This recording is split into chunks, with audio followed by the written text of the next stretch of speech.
Hi friends, வணக்கம். Welcome to our channel. இன்றைக்கி ரவா இட்லி எப்படி செய்கிறதுன்னு பார்க்கலாம். இன்றைக்கி மீதமுள்ள சாதத்தை வச்சு ரொம்ப சாஃப்டாக இந்த இட்லி செய்ய போகிறோம். வாங்க இந்த சாஃப்டான ரவா இட்லி எப்படி செய்கிறதுன்னு வீடியோக்குள்ளே போய் பார்க்கலாம். நான் இன்றைக்கி 1 கப் அளவு உளுந்து எடுத்திருக்கேன், 1/2 டீஸ்பூன் வெந்தயம் எடுத்திருக்கேன். இது ரெண்டையும் ஒரு பாத்திரத்தில் சேர்த்துக்கலாம். வெந்தயம் 1/2 டீஸ்பூன் கரெக்டாக இருக்கும், அதுக்கு மேலே வேண்டாம். இப்போ இதை நல்லா 3-4 டைம் தண்ணி ஊற்றி நல்லா கழுவிட்டு இதை ஒரு 3 to 4 மணி நேரம் நல்லா ஊற வச்சு எடுத்துக்குங்க. இப்போ பாருங்கள், இது ஒரு 4 மணி நேரம் ஆயிடுச்சு, நல்லா ஊறி இருக்குது. இப்போ இந்த தண்ணியை வடிச்சிட்டு இது கூட 1 கப்பு நான் சாதம் எடுத்திருக்கேன், காலையில் வடித்த சாதத்தை எடுத்திருக்கேன். இப்போ இது கூட நல்லா மிக்ஸ் பண்ணிக்கலாம். மிக்ஸ் பண்ணிவிட்டு இதை கொஞ்சம் கொஞ்சமாக மிக்ஸி ஜாரில் போட்டு நம்ம இதை நல்லா அரைச்சி எடுத்துக்கலாம். ஒரே சமயத்தில் நிறையா தண்ணி ஊற்றிடாமல் கொஞ்சம் கொஞ்சமாக தண்ணி ஊற்றி நல்லா சாஃப்டாக அரைச்சி எடுத்துக்குங்க. நம்ம அரைக்கிறது நீங்கள் கையில் எடுத்து பார்த்திங்கன்னா நல்லா சாஃப்டாக இருக்கணும், அந்த அளவுக்கு நல்லா அரைச்சி எடுத்துக்குங்க. பாருங்க, இந்த மாதிரி அரைச்சி எடுத்துக்குங்க. நம்ம அரைச்சது இந்த மாதிரி இருக்கணும். இப்போ இது ஒரு பாத்திரத்தில் ஊற்றிக்கலாம். இப்போ மீதி உள்ளதையும் இதே மாதிரி அரைச்சி எடுத்துக்கலாம்.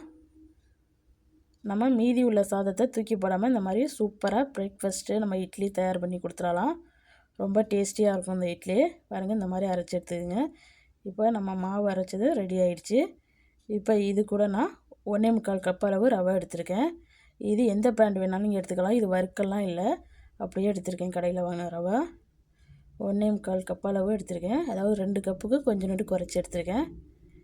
இப்போ இதை நம்ம மிக்சிலெல்லாம் போட்டு அடிக்காமல் நம்ம கையை வச்சு பொறுமையாக நல்லா பிசைஞ்சு எடுத்துக்கலாம். இது நம்ம விஸ்கெல்லாம் வச்சு அடித்தோம்னா மாவு நல்லா பொங்கி வராது. நம்ம கையில் உள்ள இந்த சூடெல்லாம் இறங்கி நல்லா மாவு சாஃப்டாக இருக்கும் நம்மளுக்கு இட்லி.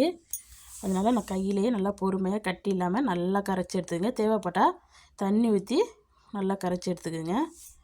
கொஞ்சமாக தண்ணி தெளித்து கூட நீங்கள் கரைச்சி எடுத்துக்கலாம். இட்லி மாவு பதத்துக்கு நல்லா கரைச்சி எடுத்துக்கலாம்.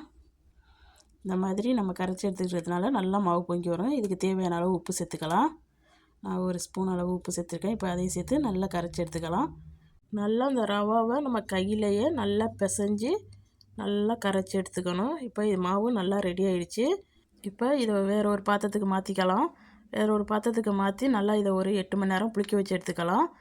நான் இன்றைக்கி சாயந்தரம் அரைச்சி வச்சுருக்கேன். அடுத்த நாள் காலையில் தான் நான் இதை இட்லி செய்ய போகிறேன். இது நல்லா புளிச்சு வரட்டும். இப்போ இந்த இட்லிக்கு சட்னி தயார் பண்ணிக்கலாம். ஒரு கடாயில் 2 டேபிள் ஸ்பூன் அளவு எண்ணெய் விட்டுருக்கேன். எண்ணெய் நல்லா காஞ்சதும் மீடியம் சைஸ் வெங்காயம் 2 இது கட் பண்ணி சேர்த்துருக்கேன், 4 பல்லு பூண்டு, 4 பீஸு இஞ்சி சின்ன பீஸாக. வெங்காயம் நல்லா வதங்கினதுக்கு பிறகு இப்போ இது கூட நான் பெரிய சைஸ் தக்காளியை 2 தான் கட் பண்ணி சேர்த்துருக்கேன். தக்காளி வதங்கினதுக்கு பிறகு 5 பச்சை மிளகாயும் சேர்த்து நல்லா வதக்கிடுங்க. இப்போ இது ஆறட்டும். இப்போ ஒரு தேங்காய் சட்னி தயார் பண்ணிக்கலாம். 1/4 கப் அளவு தேங்காய், 4 பல்லு பூண்டு, உங்கள் காரத்துக்கு ஏற்ப பச்சை மிளகாய் எடுத்துக்கோங்க, 2 டேபிள் ஸ்பூன் அளவு பொட்டுக்கடலை, சின்ன பீஸு இஞ்சி, சின்ன பீஸு புளி எடுத்துருக்கேன். இப்போ இதுக்கு தேவையான அளவு தண்ணி, தேவையான அளவு உப்பு போட்டு நல்லா இதை அரைச்சி எடுத்துக்கலாம். அரைச்சது இந்த மாதிரி இருக்கணும். இது ஒரு பவுலுக்கு மாற்றி வச்சுக்கலாம்.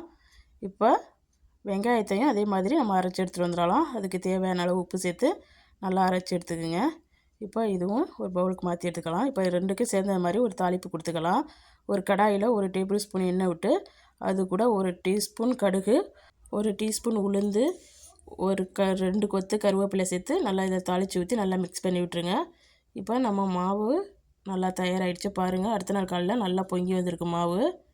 இப்போ இதை நம்ம லைட்டாக கலந்துக்கலாம். உங்களுக்கு இட்லி மஞ்சளாக வேணும்னா ஒரு பிஞ்சளவு மஞ்சள் தூள் சேர்த்து கலந்துக்குங்க.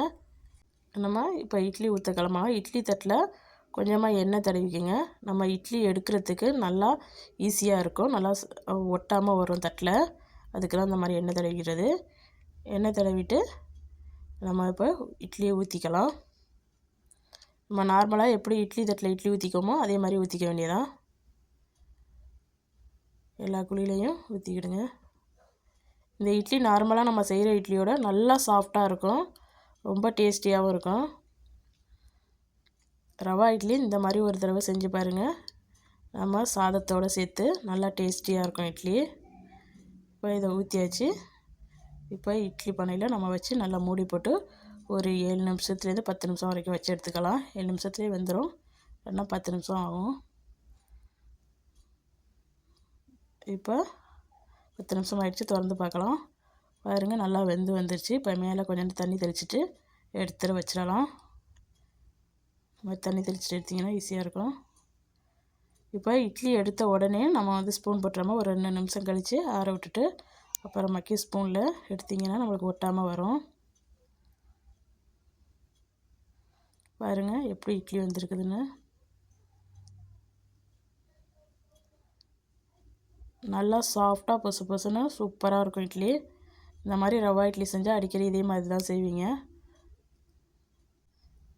பாருங்கள் எவ்வளோ சாஃப்டாக இருக்குது இந்த இட்லின்னு. இதே மாதிரி எல்லா இட்லியும் எடுத்து வச்சுக்க வேண்டியதான்.